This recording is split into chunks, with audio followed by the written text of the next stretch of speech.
All right. Hi, everyone. Hello. Ahoy, hoy. Hey Uh, guys, hey, how's everyone doing today? Pretty good. Awesome. Awesome. yeah. Let me change the lighting in this room here a little bit so I don't look like I'm bright on one side of the face and dark on another. Oh, Here we go. I I have to be careful with my lighting so I don't just look like a ghost. Oh, yeah. It's You very look pale. fine. Thank you. Because I put blush on. That's why I look like I have color on my face. Okay, well, that's good to know. Stanley, I need to ask you again. Every time I remind myself and then I forget, kind of like a teaser for the episode, that your lights, I want to find out where you get your lights because I want to do that. So, Yeah, well, Yeah, they not do look really cool. sponsored, but I'm happy to say they're Govee. oh, yeah. Okay, cool. Yeah, I would honestly prefer the Philips Hue for a few reasons, but they are very pricey Yeah. and they're cheap. Yeah. They're cheaper alternative. The lights are good, but the interface isn't. So Govee is sort of a good mix of quality light and easy to use. They all integrate with whatever voice assistant you use, and then I can just control them with my voice. So Oh, Stan, that's you nice. talk about the wall lights behind Wall you. lights. Yeah, the wall light, that one in front of me, currently giving me this pinkish glow is, so you can see one type of light, the rope light, so you can do it in however you want. And then I have bulbs. The one on the wall in front of me is, they look sort of like fluorescent lights that attach to your wall or wherever. And then I also have some sconce looking lights that I use as uplighting. I don't love those. And in fact, it was discontinued, and I can kind of tell why. I have a whole studio in there. I just have like a little office, but I'll think about what I'm going to do next. I love your right. I have a ring light from Target lighting me right now. Like it's Target. It's like the Target's brand electronics. I wanted to set a vibe. This is my fair. second time moving in just a few years, and so I didn't. I went a little overboard with things that I didn't end up liking in my last apartment. So this one, I was like, I'm going to be more intentional. Yeah. I'm going to own my nerdiness. Like my bar is Star Trek wines and the Delta. So over time, I invested in Govee. They're not crazy expensive, but it was an investment. Speaking of Star Trek wines, we saw Chateau Picard appear in We today's did. episode. Isn't that cool? Great segue, Ken. Yeah. That is a good segue, and one that I totally missed that. I'm Yeah. not always the best at catching like really like Easter eggs, which is why I like rely on people like Fatheree who do that well. Yes. Fatheree does do it well. But yeah, that was the wine. I had to. I looked a second time, and it like they didn't actually focus too much on the label, but that was it. It was a Chateau Picard. I don't know why it didn't occur to me to look. They seem to enjoy it, so maybe They it is seem to just the enjoy it. future. Well, which means that they are not from the next generation because Yeah. they actually seem to enjoy Picard's wine as opposed to all of the next generation cast, which finds it meaty and Captain Pike's taste in wine is not pedestrian. Yeah. well, pedestrian. I Exactly. like mead, so maybe I would like whatever they're drinking. So I guess how did everyone feel? I guess we didn't really introduce ourselves. If we want to do that real quick. Hey, I'm Braxton. I am Ken. I'm Stanley. I'm in Rachel. LA. Oh, okay. I added something. I don't know why I did that. Yeah. No, I just felt bad that I talked over you. I'm Rachel. So I guess let's go around. Like first thoughts. Like, what did you all think about the episode? So this was my least favorite episode of the season. You know, it could even be my favorite. I'm sorry, my least favorite episode of the whole series. You know, I did watch it twice.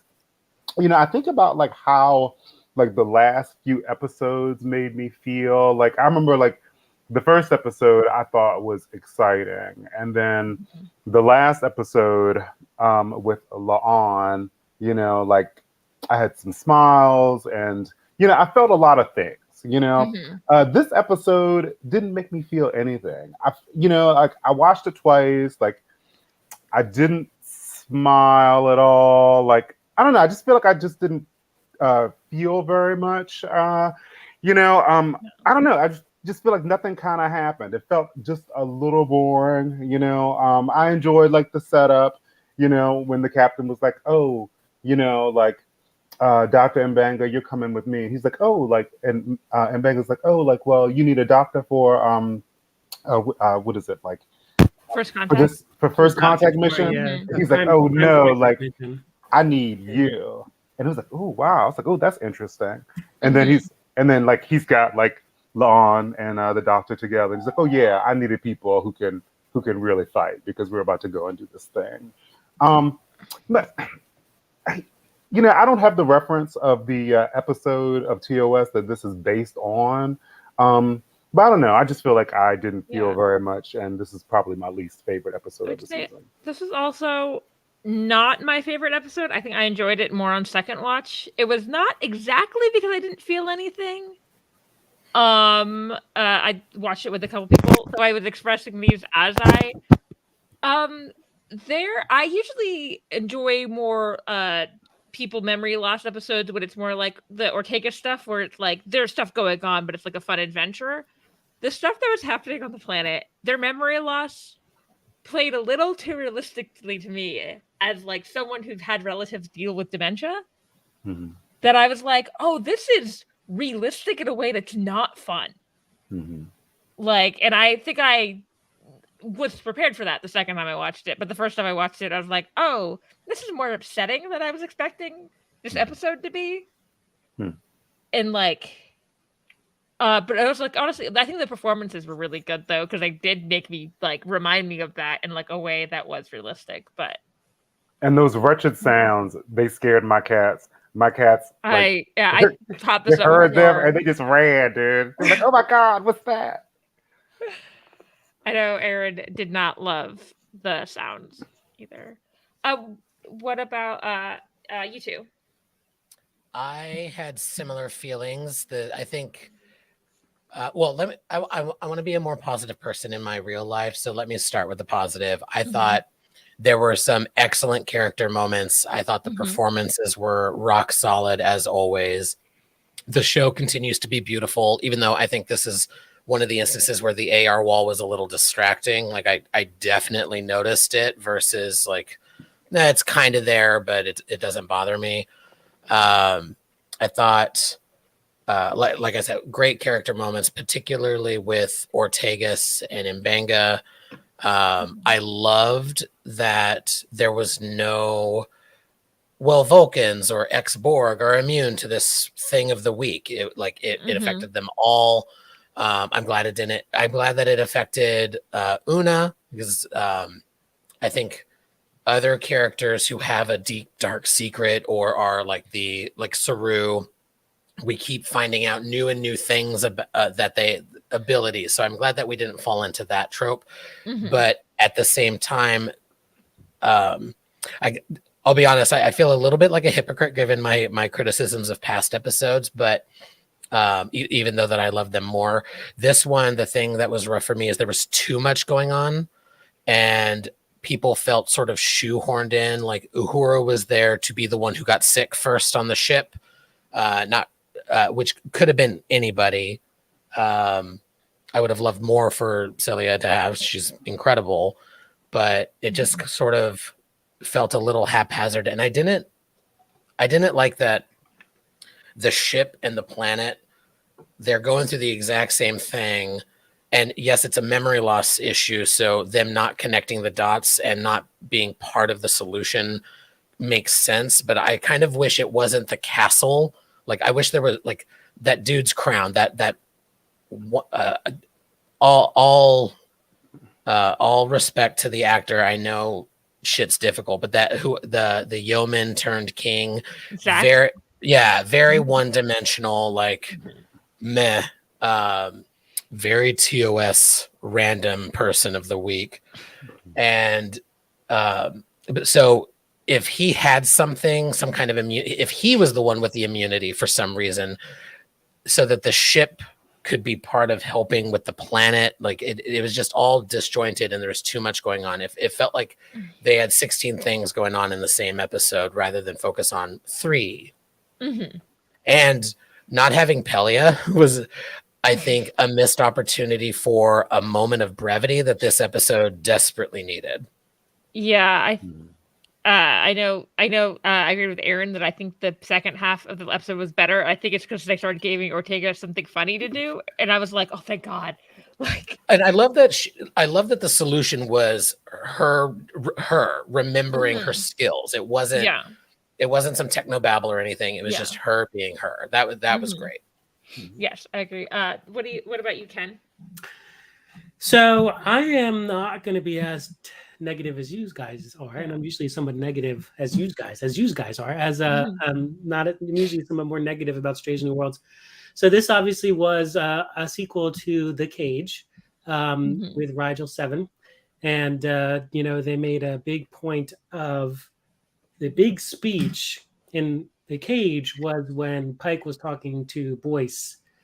And he says, "Shouldn't I? I should have seen it when I saw the armor. I should have smelled trouble right away." And that's a very classic scene from the first pilot because it has one of the best lines in all of Star Trek, in my opinion, where he says, "You take life as it happens to you, or you turn your back and you start withering away," which is I botched it, but that's basically that line. And it's clearly that the Rigel 7 situation was the one that made Pike begin to think that he should just give up being a captain. And it was nice seeing that reflected again when Number One and Pike were talking in what I guess is not a briefing room, but actually Pike's ready room, because he has the desk there, which is a gigantic ready room, which is crazy. So I thought that was an interesting callback. He does very clearly say in The Cage, he makes a point of saying, including my own yeoman. And it was interesting because for 57 years, people probably just assumed that the yeoman was a woman because Yeoman Colt and Yeoman Rand. And so it was interesting that they made the yeoman a male, which I thought was kind of a cool turn on. I did also really like that because I think I made the assumption too, because every yeoman I had seen on Star Trek had been a woman. Yep. So I thought that was interesting. I actually, in the middle of watching the episode, because I was texting Sohail before I watched it, and then in the middle of, and I never text one of my Trek family in the middle of an episode, but I did text Sohail and I said, aren't they in the middle of an extremely dangerous asteroid field and no one is doing anything? I thought that was a little bit crazy. And then on the second watch, they said, oh, it has to adjust every 20 minutes, which again, seems weird that it has to wait 20 minutes. I thought that, it was very lucky that the Enterprise didn't get pulverized when nobody was flying the ship.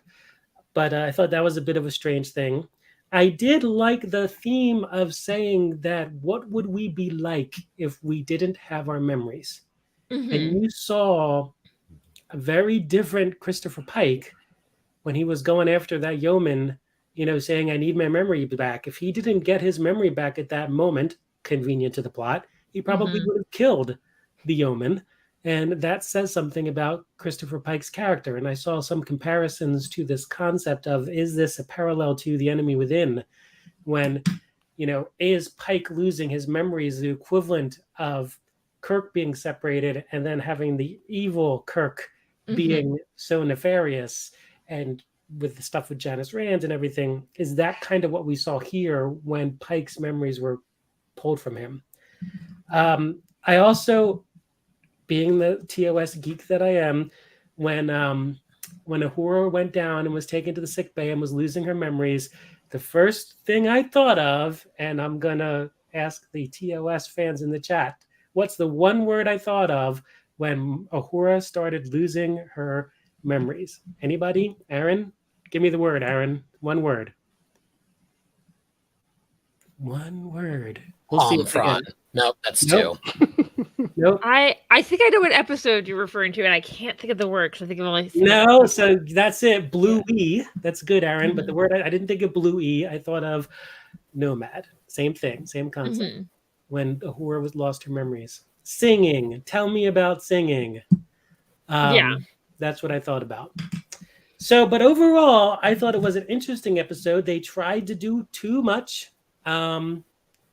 They tried to do too much in one bit. The I did love the callbacks to the original series. I loved that, and I have problems, as everybody knows, with what Strange New Worlds in the original series. I have problems with it, but I did like that they took the Rigel 7 Whitlock matte painting from 1965, and they paid attention to it in the castle that you saw. And they honored it. I also thought it was very strange, almost to the point of, the Enterprise B having its photon torpedoes put in on Tuesday, when the yeoman said, "Oh, I'm getting that all taken out tomorrow." Like, yeah, okay, the Delta and everything. I thought that was a bit strange. Yeah. Oh, I thought he was saying it hadn't occurred to him to take it out till they came. Maybe. That I thought that he was saying, like, now that we realize it's a problem, it's all going tomorrow. Still, it struck me as, tomorrow. There's also there was a lot of headcanon. This is classic Trek, but there was a lot of headcanon that was needed in a few places. Like, how were they walking for 6 hours and not noticing that La'an was just a zombie? How was Uhura at her station for 2 hours and no one noticed she was a zombie? So I don't know if that's what happens. Yeah, later I didn't think they that's were the headcanon that I'm saying is needed. Like, yeah, I thought what they showed us was a blackout. Yeah. Yes. What I think was that they were like continuing like normal, and they just have no memory that they were doing that.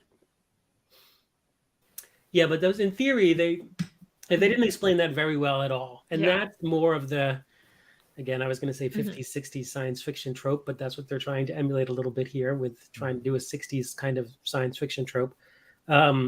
Is first of all, as someone who has a little bit of tinnitus, which I do, hearing the tinnitus sound effects was very jarring to me. And they didn't really explain how it works very well. It was all done for, again, the plot, right? And the timing was very odd. Again, headcanon-y, I'm like, oh, their proximity to it in the ship made a difference, I guess. But I just sort of lost that thread as I was watching. But I wanted to go back to seeing the raw character with the memories taken away. I loved what we saw of Ortegas and Pike.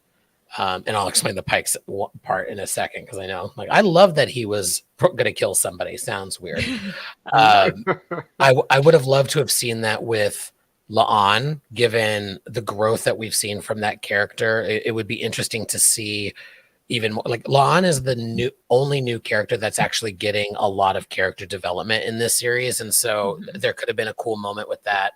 I will always want more Una.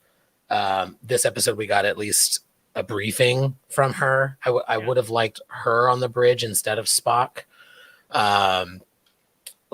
I don't let her make the mistake. Although I get the Spock science not being all that great all the time is a good moment for him. But that to me was like, oh, he made a mistake. It wasn't like learning who he is at his core. And we also had I thought a missed opportunity with M'Benga. Seeing, like, we know that he is a fighter, but he hates it. And his comment about I'm a doctor being asked to go on this mission for my fighting skills. Like, I thought that was that was a good moment of development for him. But we've also seen a little bit of it. So seeing the strip down of memories would be great. Because I did love what they did with Pike. My father and my brother, and I suppose I have a lot of anger issues, but because I'm the younger one and I've observed most of my life, I have worked very hard to not get angry, because I've seen how bad it can be with my dad and my brother. I can think of one instance where it really came out and I did not like myself. And so seeing, I've got a little bit of, I can't think of the word, but like, it's not like I saw myself in Pike in that moment, but it was interesting seeing someone losing part of who they are. Because I promise I will end this rant in a moment. I didn't see this as that's who they were. I saw that as when they lost part of who they were, who they could become. And I think about that a lot with the anger issues in my family. Because I feel like we lose like stuff that's happened to us where that's not really who we are at that point. Well, it's interesting because, I also have a family history of anger issues, and I have lost my temper a small handful of times through my life, but I know how angry I could get. So I completely relate to what you're saying there, Stan, and we'll try not to get angry at each other in Vegas, because you wouldn't like us when we're angry. I could definitely relate to parts of that, and it's just like, no, stay calm. That's better. Yeah. It was very interesting to see what they were trying to do. I also really thought that it was cool with the field Kalar, the older gentleman who is a classic Broadway actor. I have to look up his name, but he's been in so many things, and he was so good. I literally, the first time I watched it, I had to Google his name because I had one of those, I know this man from somewhere, and I cannot place it, and it's bothering me. He's a reoccurring character on The Blacklist, the show I used to be very into. Well, there you go. Blacklist is a great, great show. So it was very interesting to hear his take on saying, "I'm happy not to remember," and then when he finally did remember, and that was a very powerful sort of moral of the story. And there's not, these shows. The original Star Trek, and some of the Next Generation, but the original Star Trek was very much morality tales, as we know. Strange New Worlds sometimes is a moral, but this one was very much trying to be a morality tale.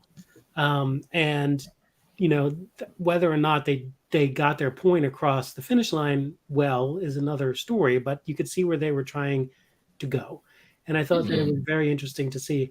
I didn't like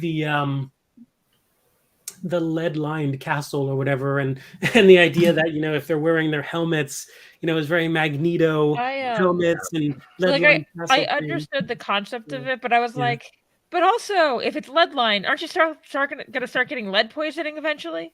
Well, it wasn't truly lead-lined, but then I was looking at this and I'm like, okay, this castle has windows, it has those big large windows up above the palace chamber, and I was like, I guess those windows are See, it was very interesting. I took it that it helped somewhat, but Zach still didn't seem right. Yeah, I was curious about that too, because he seemed to go a little maniacal, and we didn't see his arc, right? How quickly did he forget his Starfleet principles? It's also hard because we never saw Zach before this, so I was like, maybe Zach was always a little off, but I was like, I kind of doubt it. Pike seems confused by the way he's acting.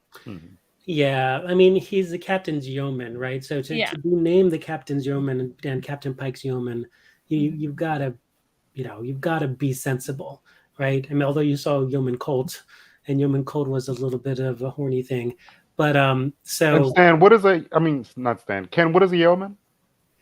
So that's a good question, but a yeoman is essentially like Yeoman Janice Rand. It is the captain's personal assistant, essentially. I'm sure there is a official military rank and description for yeoman, but I don't know what that is. But in Star Trek, it is. I think I looked it up while watching the original series because it's not a thing in later shows and not really a thing in the military anymore.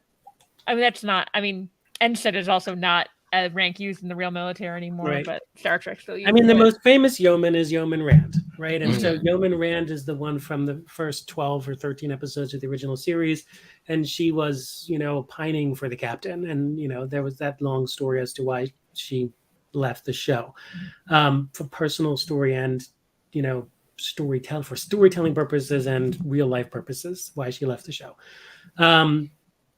Zach, as the captain's yeoman, would have had to have been a very, was probably personally chosen by Pike. So I'm sure that he was very well respected, held himself well. And so something went nuts. He was frankly super pissed off that they just left him behind. And, it's a little bit of a strange thing that they, so who told Pike? Because it said Pike was told that you were down, that he was killed, but didn't verify it. So that's a little bit weird. in the cage, they made it clear, and again, they reemphasize here that it was, a surprise attack by the Kalar and that they had to quickly evacuate. And in the cage, the menagerie, you see Spock, Leonard Nimoy, limping on Talos 4. And that limp and everything is because of the attack on Rigel 7, right? So Spock was seriously injured and he was still recovering during the events of the cage. And they explain it here. And so Pike had to evacuate quickly because Spock was bleeding out. Yeah. But still, you would think with all that equipment that was in that box that they sort of just left there. It was wild to me. Yeah. Like the logistics nerd in me is like, how did you not know that you left phaser rifles, you left medical supplies? It was like if they had left like one little tote box or a tricorder, even that, like you're supposed to go back for it, right? Yeah, well, communicator. They made a point in piece of the action. I left my communicator there. Yeah. Right? This is my headcanon now, but were they suffering memory loss and didn't realize it?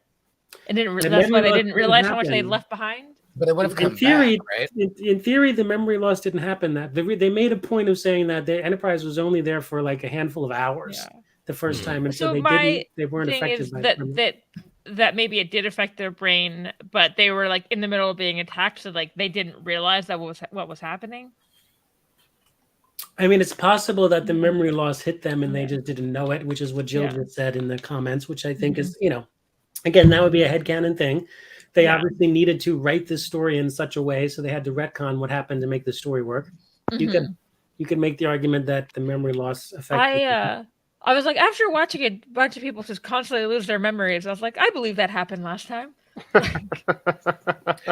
This is weird too. I haven't watched a second time, but usually when I'm on these streams or on the salon, I'll put it on for funsies. Spock had this brilliant idea of like handing out pads so that people could remember who they were.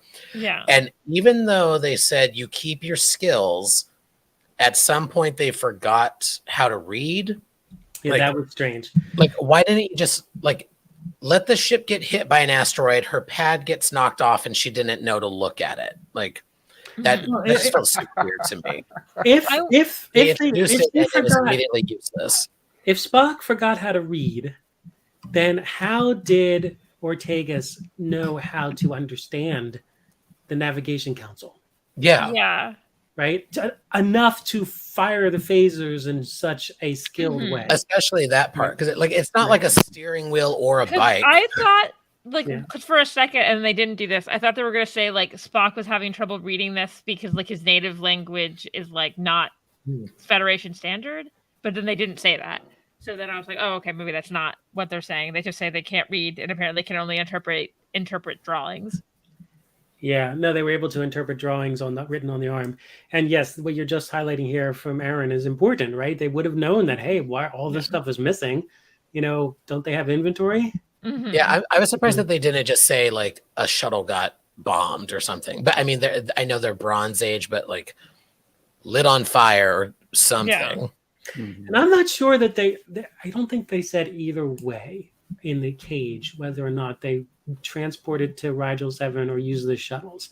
I'd have to watch it again to see. And you probably would have to watch the full, although I guess you can make the argument that the uncut version of the cage is not canon alert, because it never appeared on screen.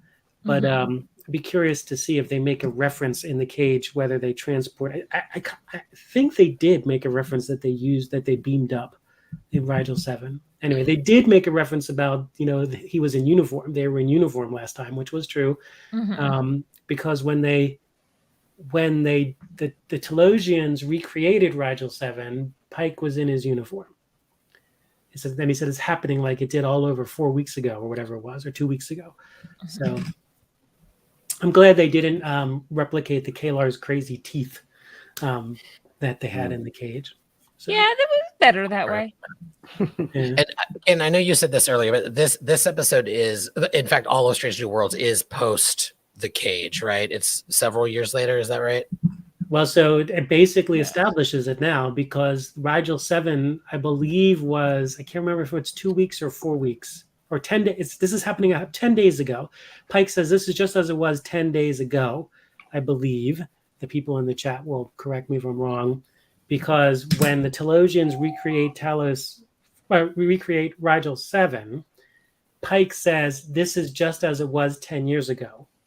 In the cage, on Talos 4. So the first visit to Rigel 7, 10 days later was Talos 4, and then this episode was 5 years after Got it. Rigel 7, the first Rigel 7.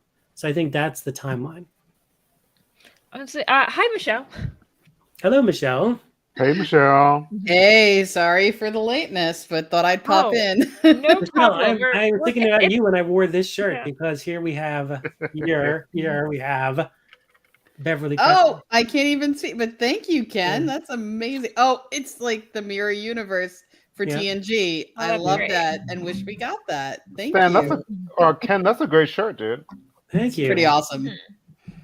Yeah, so there we go. There's our Beverly alert for the. It wasn't even me that did It wasn't you, no. Actually, yes, I have my I think- open Pike shirt on tonight. Yeah, Open Pike is so cool. I thought Sorry to disappoint, Ben. No, Dr. Crusher did not join. Beverly The Crusher. chat. No, in this episode. I'd love to say somehow worked her in. which is No, you she's. know, How do you know she's not in the episode? You never know. She could have been time traveling. You don't know. the other thing that's interesting about what we're talking about with the timeline is the menagerie has Dr. Boyce, Mhm. right? So the and these other characters, in particular Dr. Boyce, right? So what they haven't explained is where did Dr. Boyce go and when did Dr. Mabenga come on? But now they're saying that it was 5 years. Clearly 5 years has passed, Mhm. which means since, and I usually go through it, but doesn't the title credits from Strange New Worlds, doesn't Pike say our 5-year mission? He does say our 5-year mission, right? So this must be the Enterprise's second 5-year mission under Pike. Because I'd say that would make sense to me because they say that they were gone for the entire Klingon War. I assume they came Right. back, did Discovery Season 2, and then went on another one. And I believe that in the menagerie, Spock specifically says that he served with Pike for 13 years and an odd number of days. Mhm. 13 years, certain months, and an odd number of days. So that makes sense too. And I would imagine their last 5-year mission getting interrupted by the Klingon War makes sense. Like, Yeah. cancel this, get out of here, just in case. Okay, now you're back. New that 5-year would- mission. My assumption too, Brian, which is what that Dr. Boyce was a little older. I wouldn't be like Oh, yeah. retirement wouldn't Yeah. would make sense to me. I'm It's sure been that that he long. retired. I just, it would be nice to have some sort of reference. Even in this episode, it would have been interesting. Was it 11 years, Jill? That Spock said? And I have to go back and look. In the menagerie, 11 years? So Mbenga was not on the first mission, correct? Correct. Well, we don't know that. We know that Mabenga wasn't the CMO. Yeah. That Dr. Boyce was the CMO. Mabenga could have been on I the would say- staff. This episode, I feel like he's asking questions that would make me think that he was not there the first time. He was, Because he was asking questions like he had not been there, yes. And, Yeah. and Fatheree is saying it could be Pike's third and final 5-year mission. So that would mean 15 years, right? Wait, what do you mean final? What's going to happen to Pike? Shh, don't worry about it. Shh, it's Spoilers. fine. I mean, I felt this was a very Star Trek episode. It felt very TOS to me. And I think the memory loss thing was interesting, but I felt like we needed more Zach. Like I needed to know more about his motives. No, I- what was going on there? Like, was he left? But he was left behind, which is never good. Like, you always turn into you turn into like an unruly god or a, like whatever. Mhm. I'm not sure what they train Starfleet officers to do if left behind on a strange new world, but Ah, They just think about revenge. yeah, they're Revenge, super that's it. salty. They're just like, I'll get you. I mean, we learned in First Contact you're supposed to blend in and stay out of history's way, mhm. or just hide if you're a Klingon. Like, You Well, I know, mean, I can understand. He's obviously a younger person, a Yeah, yeoman, and he got really pissed off that he got left behind. I get it. I Yeah. cannot think of his name right now, but the one you discover got left behind on Prodigy seemed to do okay. Who got left behind on The Cation child. No, They left a lot of people behind. Yeah, I mean, No. For a while. The episode where they find the planet that like is worshiping. Oh, you're talking about Ensign Garvik. Yes. Yeah. Yes. Sorry, Lieutenant sorry, Garvik. The Enterpriseians. Yeah. I'll put this on. I'd go back and rewatch the episode, but I can't. I watched it the day before they pulled the show and sad eyes. Oh, Yes, then Prodigy. Well, really, Paramount Plus oh. was behind with Prodigy. Yeah. Yep. Yeah, it was Ensign Garvik, who was a character in the original show. Mm-hmm. So, So you guys think the they Prodigy said, is gonna? Oh, sorry. That was like get your racism off the bridge, basically. Wasn't it him? no. Yeah. 'Cause I Ensign thought Aaron Garvik, Walke was saying that he was like trying to make it a little bit of a redemption for him. Ensign Garvik was the ensign from Obsession. You're talking about the character from Balance of Terror. I love this nerdiness. Actually, Also, hi, Aaron. Yeah. Hello. So yeah, no, Obsession. Hi, Aaron. Yeah, because Captain Garvik, this could be very apropos of what they might do with Strange New Worlds, actually, because Captain Garvik was established as the captain of the Farragut, while Kirk was on the Farragut, and Ensign Garvik was the ensign on the Enterprise, who was in security, who couldn't stop the cloud creature, and basically had the same incident that Kirk had on the Farragut. Yes, Styles. Thank you, Fatheree. Styles was the Romulan racist in Balance of Terror. Not to be confused or related to the Styles who claims, why would you have a yellow alert in space dock in Star Trek 3, The Search for Spock? Two different family. So. Quick aside, I love that they gave him a writing crop, because it was like, I think Leonard Nimoy was like, I want people to know immediately that this guy is a douchebag. Writing crop. Well, it goes back to, the captains, it goes back to Captain Queeg and the marbles. And it goes to, Commodore Matt Decker and the tapes, having something to fiddle with in the hands. Yep, Styles and Styles. You got it. Actors just like to have props. I don't like. Yeah, but that was a ton of things that they left behind on that planet without. It was a lot. Jill pointed out maybe it was the radiation and they forgot they left that much. But Yeah. If they did, the quartermaster would then find it when they got back. I mean, they'd be like, "Oh, this stuff is all missing." Wait, I have to say it the right way, as Scotty would say it. Radiation. That's it. Sorry.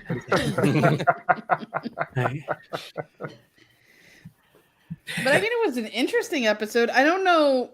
I mean, Ortega's finally got some moments. That was nice. I hope this isn't her big episode, though, because if that is, it's like we've been cheated.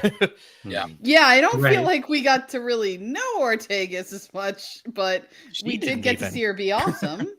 And Melissa Navia acted the hell out of her scenes. Yeah. So that was cool. Like definitely some of my favorite parts of the episode.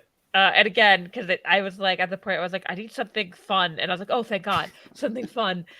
Like it was like I love the terror of imagine just not knowing. Again, like I kept thinking of like Alzheimer's patients though, and that was dragging me down. I was like, oh, I think you guys may have already talked about this, but a little bit. Just when I first, I think Aaron and I had the same reaction to that, where it was, I was like, oh no, this is my worst nightmare. Like. My partner died of a brain tumor last year, so he was towards the end just losing everything, and it was very much like that. My grandmother's had Alzheimer's, and so it's like parts of it were reminding me. I was like, oh God, this is like how it is, and I think, like I said, I enjoyed it the second time I watched it because I was like prepared for like the fact that was happening. I was just like unprepared, and it like upset me more like viscerally than I was like expecting to be. It was upsetting to watch. I mean, they really sold the agony of not being able to remember. All the performances were great. Even like I have issues with the episode. All of the performances were like selling that stuff. I think that was like why I was getting like having those feelings.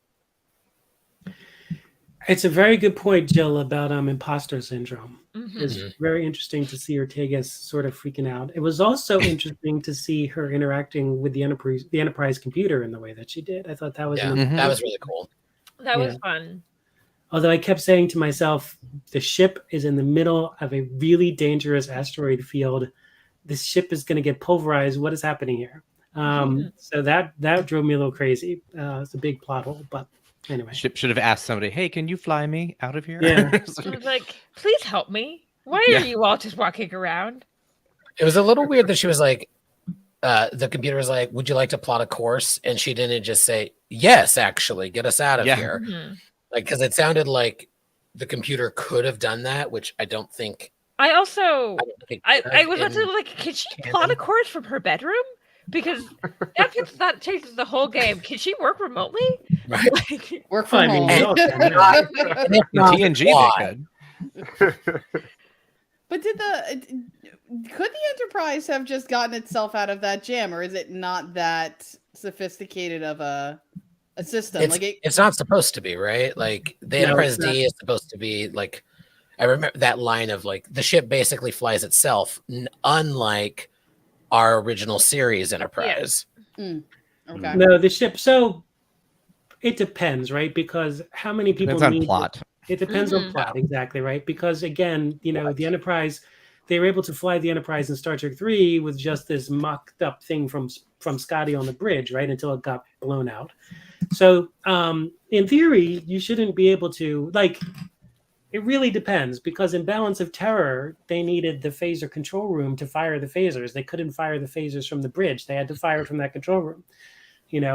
Kirk saying, "Fire, Styles, fire, fire," and Spock runs back. And so, but then in the future, that was not the case. It was like in the future that was not the case, but this is supposed to be before this, right? Okay. So it just depends. I would argue that the ship probably could not have maneuvered through an asteroid field. Yeah. You're not going into an asteroid field, I don't think the Enterprise. I think what she could have said is plot a course to destination X, and the ship would have set a course and gone to destination X. But I don't think it could have done the nuances of that makes around things. Sense. It's like how, I mean, they're adaptive cruise control now, but cruise control can like make your car go a certain speed. Traditional cruise control cannot stop your car from hitting another car. It's not going to swerve the wheel, maybe, but Right. I did like the manual control thing. I thought that was cool, and the Enterprise going through that asteroid, like coring it like an apple. That I was like, ooh, that just looks weird. It seems like that's not even possible. It feels very Discovery for some reason. Yeah, I don't know. They Maybe wanted to throw asteroids or a something lot like that. in Star Trek. This is like, again, we have asteroids being tossed around by something that they couldn't do in the Naked Now in Next Gen, without laying down tons of new circuitry. Well, they were all drunk, so they didn't know what was going on. That's fair. I also did. The thing that I didn't like about that moment too is like, sure, if you're going to just yeet this thing out into space, why are you sending it into the asteroid? Like, did they calculate a path that, oh, don't worry about these other asteroids it's going to hit. Those won't rain down on this very close planet. What are we doing? Yeah. Like, shoot it into the sun at least. That's true. I will give the thing that I'm betting that she did not remember there was a planet down there when doing that. No. They had the shields fixed by then, right? Oh, that's right. They went back. Yeah. So you mean like they didn't toss them far enough away from the planet? Well, okay.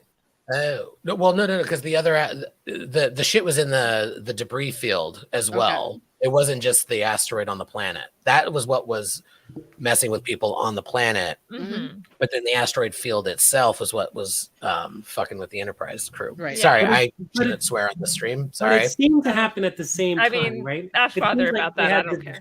They had this big tinnitus attack on the planet and on the ship at the same time, and they timed it again for the circumstances of plot. Yeah. Mm-hmm. Right. I thought that was weird. And again, I will say there was one transition where it started with Pike and then like tinnitus transferred into Ortega's that I was like, Right. That doesn't necessarily make sense, but it looks cool, so I'll allow it. Yeah. Well, you know, in TNG's the Pegasus, didn't they get trapped in an asteroid or something? Yeah, they were using phasing technology on the Pegasus. Yes. Mm-hmm. Yeah. So I don't know if they could have shot their way through. Like, it was a cool shot with Ortega's kind of, you know, yes, getting through the there. ship and coring it like an apple. But that's Yeah. really why they did it, because it was a cool shot. And it was in the trailer, and they used it a lot. Father's just swear away. So Fuck yeah, will do. This could have been a really good bottle episode too, because you wouldn't have to like all the stuff that was happening was really interesting and that was on the ship, and it could have been like its own thing. I like the planet stuff though. I was digging. I mean, again, it was very surface level. They didn't get into the culture too much. They did enough, but I just felt like I wanted to kind of know more of Zach's story. Maybe I'm just a Zach It just apologist. felt like 5 different, you know, science fiction programs from the 90s and early 2000s glued together. Because I mean, even in Voyager, they already had something where they lost their memory and were put to work. I mean, it's just like it seems to happen. That was all great like SG-1, Farscape. It's just like I get it, but it didn't give us anything new beyond that. I don't think I learned anything about anybody. I just wonder if they basically said we got to go back to Rigel 7 to sort of, because it's been, you know, it's another piece of Pike's past and the Enterprise's past that we can touch on. But, you know, that's part of the issue. I don't, you know, like I've said many times before, you don't have to keep going back, you know, just because it was something that they had done. You don't have to keep doing it. Move it forward. Strange new, folks new. This, going back to Rigel 7 doesn't bother me as much because I was like, one, it's actually Pike and not the original series, and it's like something we got like a brief glimpse of. It's not like there was a whole episode dedicated to it. I think that this episode was trying to be more character focused and give us some stakes. Like I did like the Pike and Patel stuff. I felt that was probably the most honest we've seen a relationship get in terms of Starfleet and what that meant. Like I thought it was really nice, and I like the medallion that she gave him, that carving. Like it was a nice bookend. It was good storytelling. You know? I did like them in this episode. It did make me go, it's like, oh, I think I maybe misunderstood what the relationship was, because I kind of assumed it was a situationship, and it seems to be more than that. I thought they were fuck buddies. Yeah. I did not get relationship vibes at all. Wow, even in this episode. It may have developed over time. Like I think maybe when we met them, it was that first episode where he's watching TV. And then I was like, and also, and maybe it's something like they're finally acknowledged. We're like, hey, can we acknowledge the fact there are real feelings anymore? But it's like we're not just having sex anymore, which is like mature thing to do. So like, good for them. Yeah, I thought Anson Mount was wonderful in his. Like I just love that Pike. Stuff was good. Like he's a little too much of a Boy Scout sometimes. Like, well, I have to say, and maybe it is nice.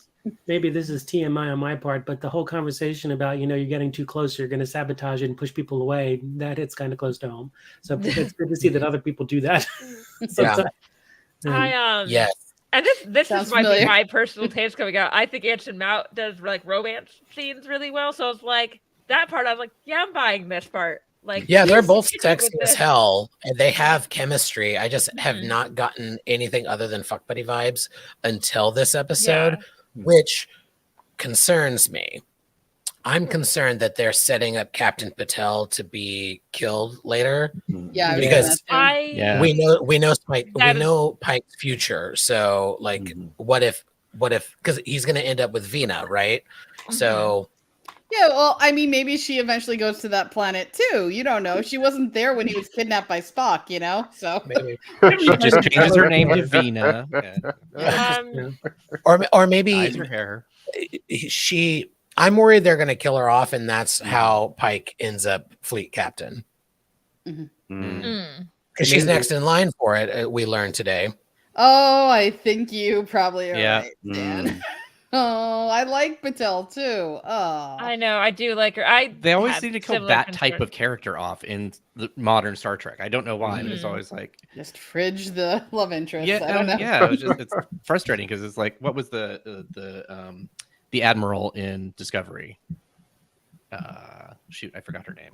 Oh, Cornwell. Cornwell, yeah. Cornwell, yeah. It's like she had Justice for zero Cornwell. reason to die. Yeah. Yes. Mhm. It's like Patel is too much. Maybe it's L at the end of don't ever have that as your last name. I'm still angry. Yeah, so this is what I was Yeah. gonna, she's next in line for Commodore. Sure, whatever the rank was. Yeah, but All right, the literal police in the chat. yeah. It's a Just point. kidding. I Love you. think- I'm kidding. I'm kidding. I love you, Jill. You're great. I think we're hoping. Your Yeah, commentary is when you're always right, helpful you and can lovely. just. I think Yeah. we're hoping that means she won't have to die for him to become fleet captain. Yeah. Yeah, I like the relationship because it seems like there's a friendship there too. It's like a nice and Mhm. and his scene with Una was really nice. Yeah. You know, so there's a lot And of character moments I enjoyed. This Oh, sorry, I didn't. no, go ahead. Oh, I was gonna say I had concerns when I saw them still like a coupley in the trailer because I was like, oh, isn't she like fighting against Una? Like that's weird. And then I was like, I was like, oh, no, she like tried to help Una and is now like getting punished, punished for the fact she's trying to help Una. I no longer have issues with the fact that Pike is like still on her side. Yes, It seems was like resolved. they're very good.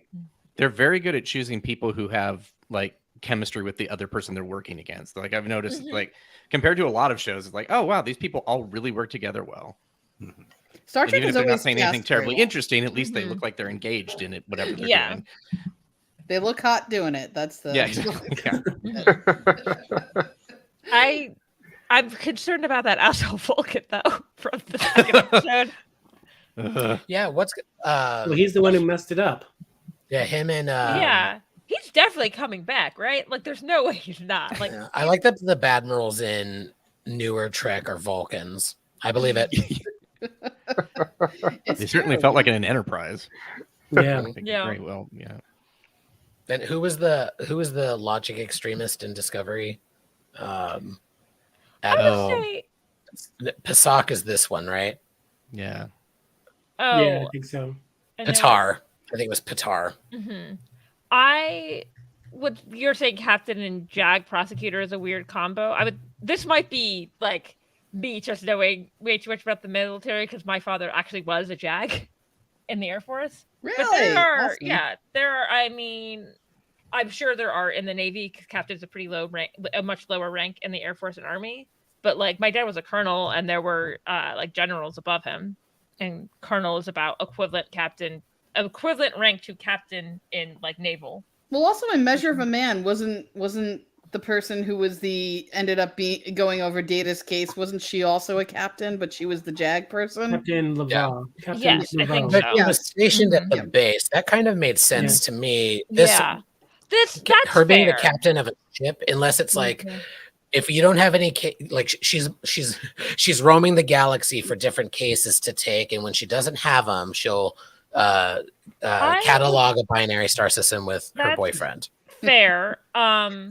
But then I was thinking because in this episode she was getting, I assume the prisoner transfer is Zach. They never confirmed Mhm. that, but that's just my assumption. I think so. So I like that makes sense to me that there would be a JAG captain to make sure they're getting like correct legal representations for the prisoners. It also means that Zach can come back. Mm-hmm. Yeah. Yes. And maybe we could figure out what's going on with Zach if he was just a little crazy. 'Cause of the planet. Maybe I don't want that much character development for Zach. Maybe I'm done with it now. I don't know. Maybe we can move on. Yeah, give that poor actor some better material, because God. Yeah. Did anyone else get like tinnitus just by listening to this episode? Yes. Oh my god. Because Yeah, that's Rachel. I know they're trying to make Yeah. it realistic, but it hurt to watch. Thank it. you. Like, Aaron and I watched it Really together, good. and Aaron like had to like step out of the room for a second. had a I lower literally the had to take volume. the, even though I took the head. earpods. Yeah. Ooh. Yeah, I took the AirPods out and that made I the think- screen freeze, but I'm like, I don't care. I can't like I have to switch the audio somewhere. Yes. No. It's, I it was bad. luckily my Bluetooth headphones are kind of cheap and they don't work super well with my computer. They work fine with my phone and iPad. They just don't connect to my computer It that well. protected your ears. Yeah, but so I ended up we weren't talking out loud, so I just was like, I'm just gonna use like my my computer speakers, and thank God, like Yeah, no, I had it on my Dolby system, which was not wise. Oh God, Yeah, I had my sound bar on, and I was like, "Ooh, this is coming in sharp and high. I can't." Yeah, but My it's cat left. Yeah, it's multiple weird. times. I got it. I'm like, we get what's happening. Right. I mean, the first time, it's okay to be a little bit more sharp from a sound design standpoint, but future they should have just hinted at it. Yeah. And it'd be plus the idea that you have a little bit of you had the screen go blurry, so take that down quite a bit, the sound, keep the screen going blurry, and you get the same thing as opposed to what they did, which was a little bit over the top. Your brain will fill in that after hearing it the first time. Especially with how many times it happened. Like maybe do it twice to like get it, but then along with the blur effect, and then like Ken was saying, bring down the sound because if you get the visual component, right? There's process something. What's going on? Yeah. That was the most concerning for me this episode. Yeah, I agree. Jill, your comment of I like how Pike diverted the two starships reminds me of like if he wanted to, he would. Yeah. Yeah. You know, I was talking about effects and design. We mentioned this earlier, and I put a tweet out earlier today. You know, they dramatically, in my opinion, overused that AR VR wall in this episode. They really overused it, and I put a tweet out today, which I saw that tweet, Ken, and I was a little. I kind of disagree a little bit, but I respect your opinion. Yeah, I know you would, but you know, really, I'm not like. I mean, if you have to be like, let's have a TOS background or that, I'm gonna go with that. Like that's like I'm not fair. But I know, but lit with a palm tree, you know. But here's what I have to say about that. The original series, you know, gets knocked around for styrofoam rocks and, you know, lighting against backdrops, right? I feel like if people are watching these shows 50 years from now, this AR VR wall is going to be the equivalent of their styrofoam rocks. And it'll I think track then with TOS. See, right. it's all just to line up. Yeah. How can we make this equal opportunity? No, back when that show was in 2D. Yeah. I thought that the vista looked beautiful when they showed like the snow and the mountains. I thought it looked cool.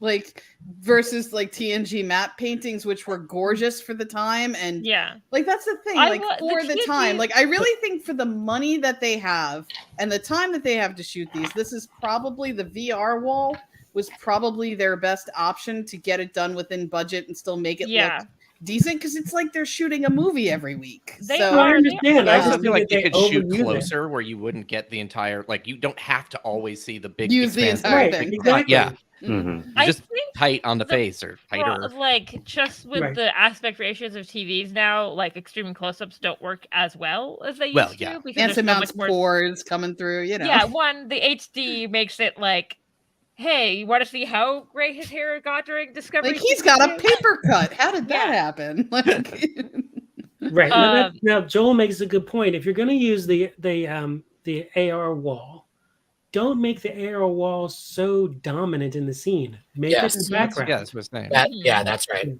And they had giant vistas with some people down there, so like it was very much like look at these people versus that. Yeah, if they were it's also one thing that I visually that was jarring was whatever they did with La'an's eyebrows on the landing party. Like something was going on there. Like, I could tell you, it's just she wasn't wearing her normal makeup, so her eyebrows stood out more. Yes, it was. I did not notice. Wow. As someone who has pretty like distinct eyebrows normally, like that's like what I kind of look like without makeup on. She just wasn't wearing normal normal makeup look. I didn't notice it. I thought that her hair was great this week again. Her hair, just her eyebrows were like they stood out a lot more in this episode. Because normally her hair is pulled so tightly back, but this week it was styled like Aloy from Horizon Zero West. I thought it was really honestly. My guess is that Christina Chong just has really intense eyebrows, and that's just what they look like. Maybe, but like I'm watching, I restarted it in the briefing scene. It's like yeah, there's La'an. Mhm. I actually, because I mentioned like a this when I was watching disguise. it, I kind of thought her makeup, like, I actually thought they did a good job of giving her like a no makeup look. Mhm. Besides, like, the brows were like pretty prominent, so I'm guessing either she has prominent brows or has done some kind of semi-permanent thing to her brows that they can't just like take off. I just assumed it Yeah. was like part of the disguise for going down on this landing party, but like Um, all I'm saying is that yeah. like whenever she was in a scene, like I saw her eyebrows. Like Yeah, Jill clocked it. She said she was wearing Bronze Age makeup. yes. Yeah, there you go. So my guess is why they look so prominent is because she's not wearing the normal smoky eyes that she has, so it doesn't like blend together as well as someone who likes makeup a lot, and that's not what the show is about. But I don't really wear makeup, so Yeah. I don't notice those things. I will say I was slightly concerned when La'an took like a swipe to the chest like Kirk in Amok Time. Like, what? Oh man, like this is not good. Yeah. So I was actually, because she has a red shirt and you never know. Like Star Trek does weird things sometimes. I had a True. second where I was like, Say hi to Hammer for me. yeah. I was like, because like I really, really like Lon, and I was like, please don't. Like I would really like to not deal with these emotions right now. Did you guys enjoy her comic relief when she was, like seemingly near death? When she was like, "Oh, we don't have to be burdened with the memories like of her passing," and she's like, "Oh, like I'm not gonna die. Stop saying that." Yeah. Yeah, I thought that was good. I thought that was like her comedic I'm not timing dead of it. yet. No, Yeah, right, that's exactly. exactly what it was. Bring out your dead. Without the right kind of time, it's the right setting, Yeah. right uniforms and concepts. Bring out your dead. It was, right? It felt medieval a little bit there, especially with the helmets. Right. It did. But it was an interesting episode. It was not. I wouldn't say it's as strong as. Still, number 2 is my favorite, but I mean, it felt very TOS to me in a good way. I got hints of who was the one who was. It was first season of TOS who was trying to. It was like the second episode or something where he's Kirk's best friend, and then he turns into a god. Gary. Yeah, No man has gone before. I thought maybe we were gonna get a little bit more of that because I felt like we got a lot with Gary's character in that one. I was like, I just felt like I needed more with Zach, but now I'm like, let's not. No, I mean, Gary Mitchell was a very well drawn out character in that episode, right? And so I love that episode, right? And Elizabeth Denner was as well, Sally Keller's character. This was a very 2-dimensional character, Zach. I agree with you. Yeah. It was unfortunate because although was one of the deceased named C. Plummer, like for Christopher Plummer. Did you see that on the screen? Oh, I didn't look. Maybe, I don't know. It was the middle one. It said C. Plummer, and I was like, I wonder if that's a little shout out to Christopher Plummer. Fun. Could be. Fond memory. Rest in peace. Yep. Maybe a shout out to Amanda Plummer too. I don't know. Could be. A good for both of them. Yes. Right. Yeah, I didn't actually look closely at the screens. Now thinking about the episode, now knowing Pause it. Zach like comes back, I'm surprised they didn't have a thing where they were like, where he talked a little bit about the people that had died there. So you would have a moment where he'd been like, "Oh, and my yeoman Zach did, I was surprised. I did this, and this, or something like that," and then be like, "Oh my God, Zach's alive." I love that they pulled their pictures up though. Like I felt like something was going to happen there because of that. But I also was like, I agree. Somebody I think had already said this, but I was surprised. I guess they didn't have time to check on Zach to make sure he was dead. But it feels like leaving an officer behind would not only be bad, but contaminate the planet as it did. Like, and then you're not bringing the body home. Like you're not. They got Kirk's body from the other planet. They went back after Picard buried him. Meridian 3. That's like, true. I mean, that whole thing was there's lots of plot holes there, right? I think that's a problem, right?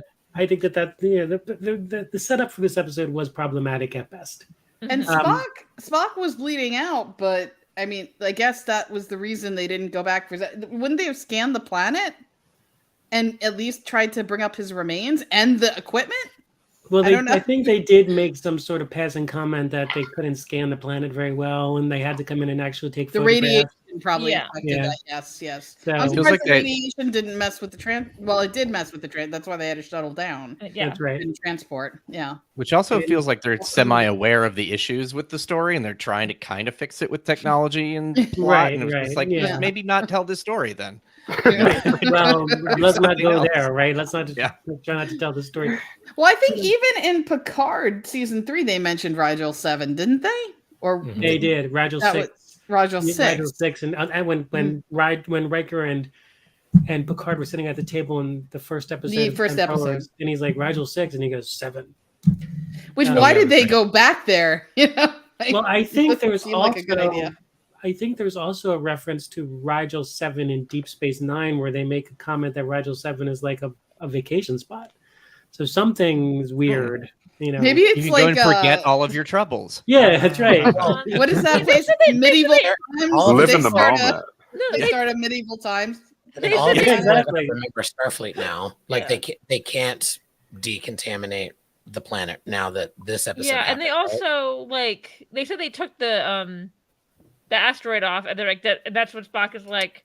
Doesn't that how is that with the Prime Directive? Yeah, the Prime Directive, and he's like, this is just an insane thing to happen to people. Like, we can't let them live like this. It was natural. Like he was saying, it was unnatural, but I'm like, it was natural. It was space. It's like Picard was gonna have a whole world die in Homeward, because it was natural to the planet. Like, you know, we've seen this before. But we're natural to keep in mind that they just named it the Prime Directive. Yes, Ken. So it's in its infancy. We know. And the captain's discretion. Like, how many times did Robert April apparently changes or not follow General Order 1? Also, the first episode of Strange New Worlds, Pike was like, "That's not going to catch on." Like, right, exactly.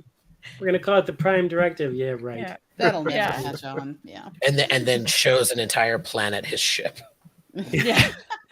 It's like, well, cat's out of the bag, kinda. So let's just take over the story.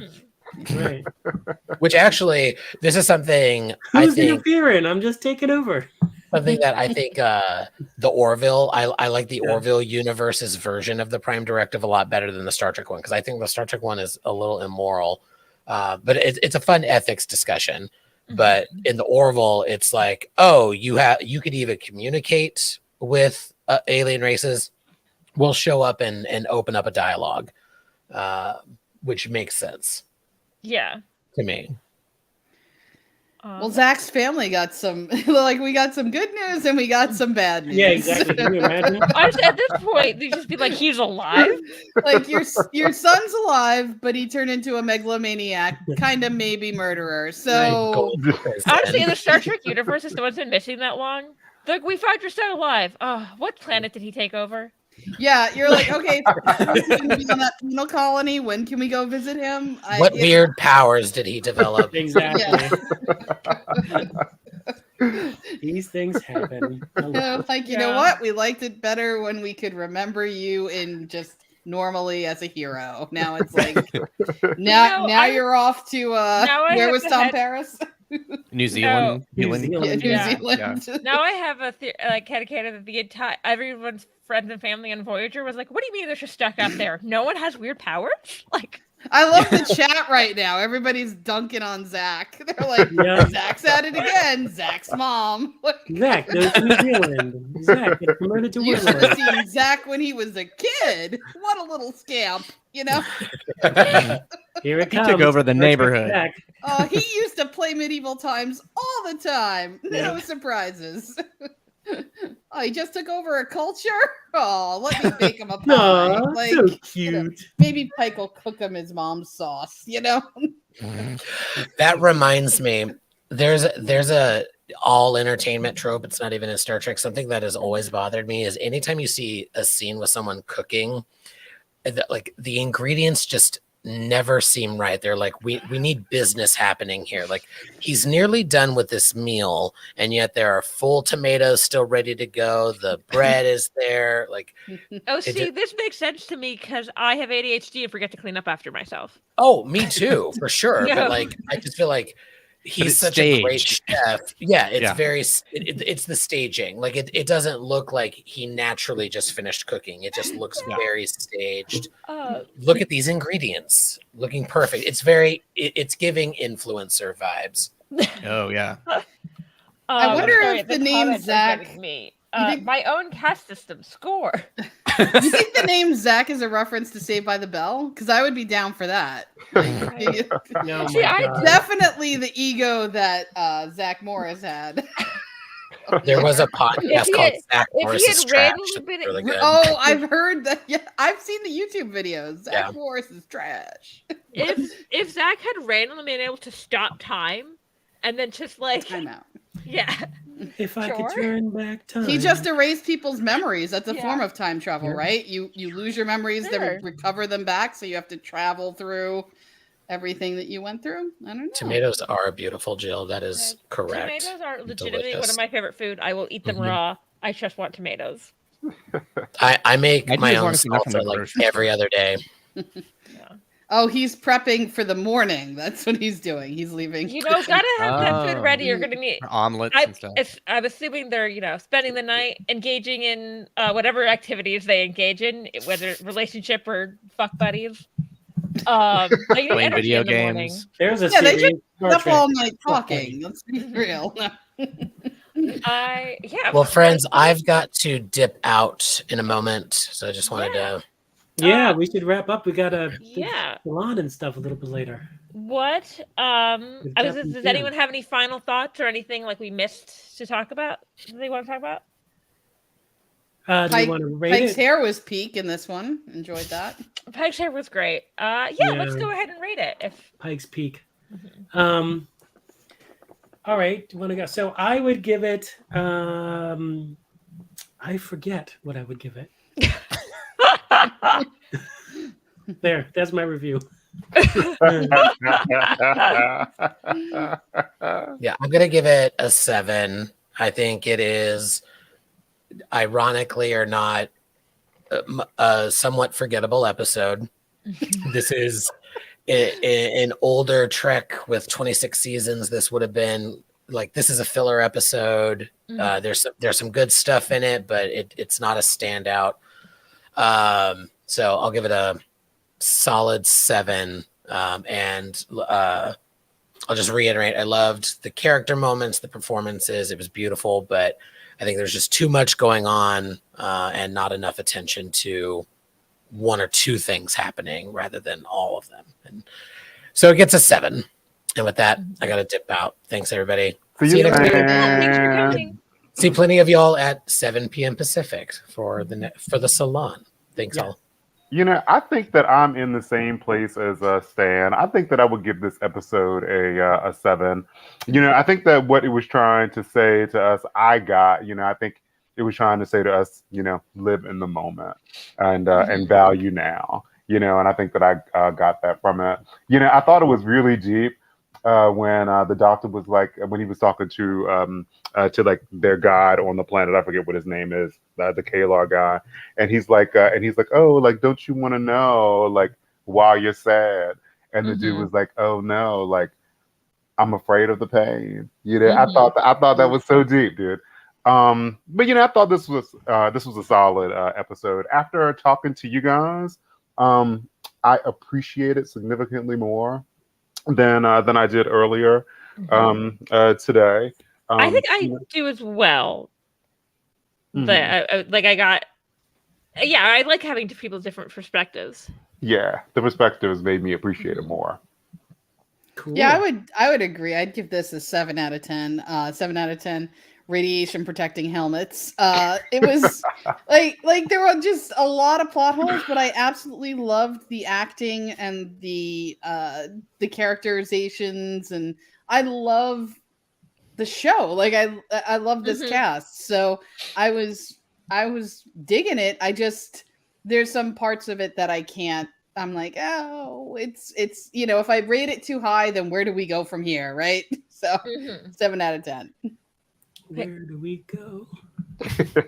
Well, I'm glad my brain's not the only one that was doing that. I was like, oh no, someone's doing that out loud. Yeah.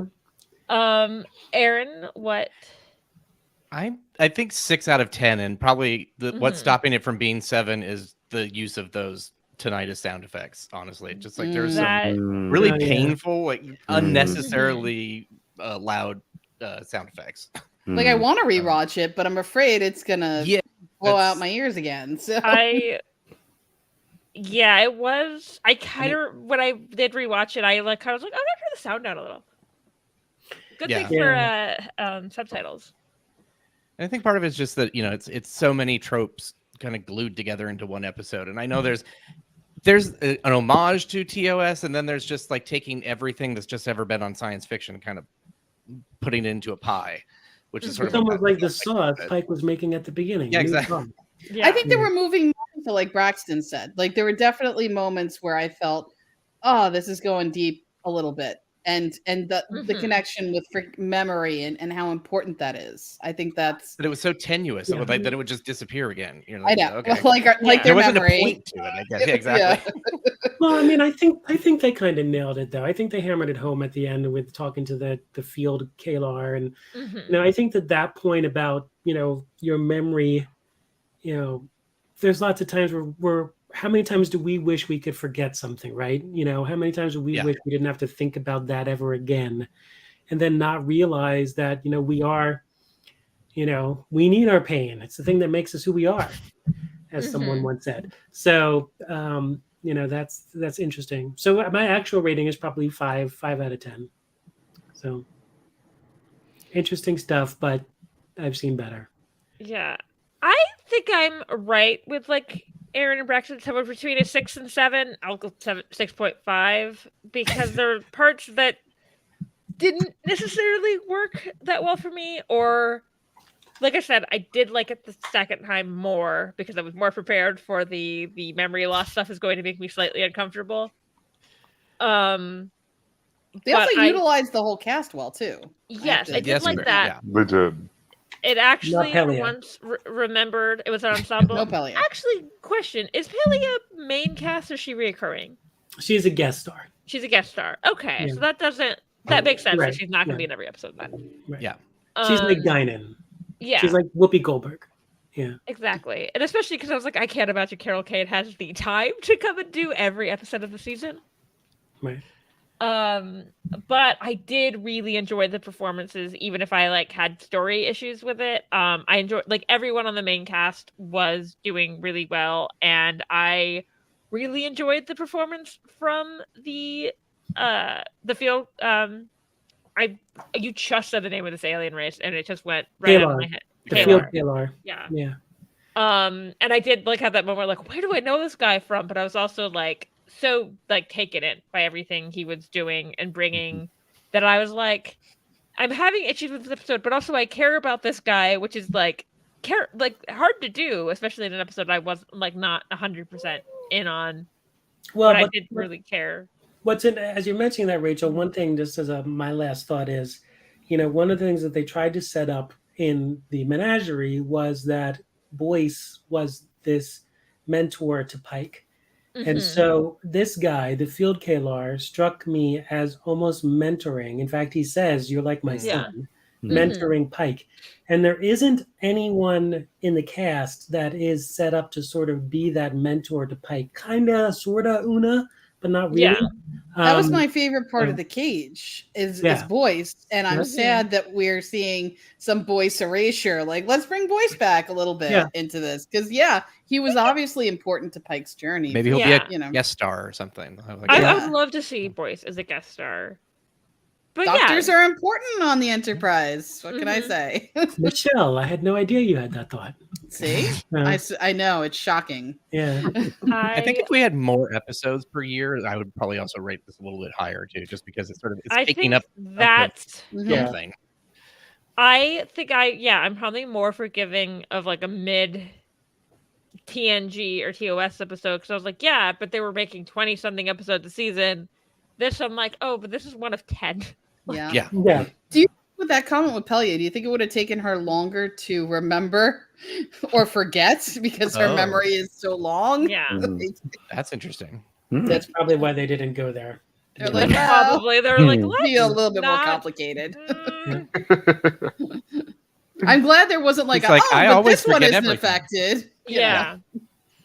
Yeah, Yeah. that was good. And it wasn't like when it wasn't Spock, that was also nice. Right. Yes. They're like, okay, everybody's affected. That's fine. I kind of agree with Brian here. I think the actual good like season length would be, for me, I was like 13 to like 15, 16 for like Probably just too hard to produce with the actors. You know, they'd have to live in Probably. Toronto for an Mhm. extra 3 months, and they're probably not up for that. So, It's actually probably the budget, but it's probably a little bit. Yeah. Of both. yeah, little yes. Yep. I would imagine if we did have more, we'd have more like this episode's light on Pike stuff because Anson Mount has to go do anything like something else. Right. Yeah. I mean, they kind of did that because he was on paternity leave, right? Yeah, So in the first couple episodes, it was Pike Light.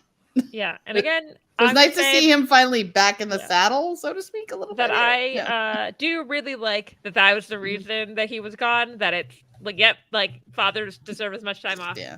Like one, everyone should have time off for having children, and two, like it is also important for fathers to bond with their children.